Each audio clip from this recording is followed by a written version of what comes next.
In Indian unlawfully occupied Jammu and Kashmir, the killing spree of youth by Indian occupation forces continues unabated. In a new act of state terrorism, troops acting as killing robots martyred two more Kashmiri youth today in Husseinpura area of Kulgam district during a harsh siege and search operation. During the operation, troops also destroyed at least one residence. The occupying forces closed all entrances and exits and suspended internet access to the region in order to prevent residents from rebelling and conducting protests. According to locals, the encounter was stage-managed because the targeted residence owned by one Bashir Ahmed was searched 3 times before the youth were killed in it. It's worth mentioning here that 13 Kashmiri youth have so far been killed by Indian troops in the first 10 days of the new year. Al-Party conference leaders SHJ&K and Dr. Musab, in a joint statement, have paid rich tributes to the 2 Kulgam martyrs and reiterated to continue martyrs' mission despite India's ongoing policy of terrorism and genocide in the occupied territory. The Al-Party conference chairman, Sada-e Butt, in a message from New Delhi's notorious Sada-e-Hurriyet released in Srinagar, rejected India's integral mantra about the internationally recognized disputed territory of Jammu and Kashmir. He condemned systematic genocide, extrajudicial killings, and illegal detentions of innocent people by the brutal Indian forces in the territory.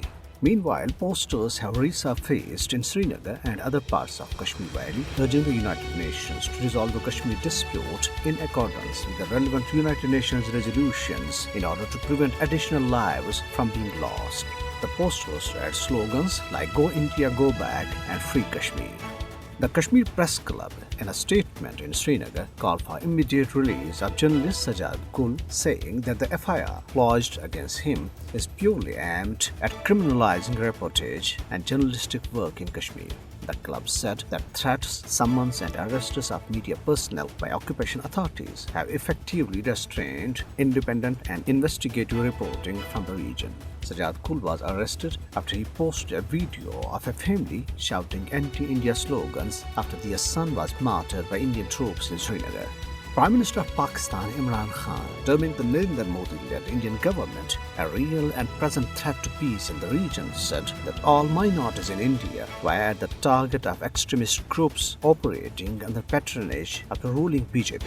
In a series of tweets today, Prime Minister Imran Khan blasted Modi by his continuing silence and inaction against extremist Hindutva groups calling for genocide of minorities in the country.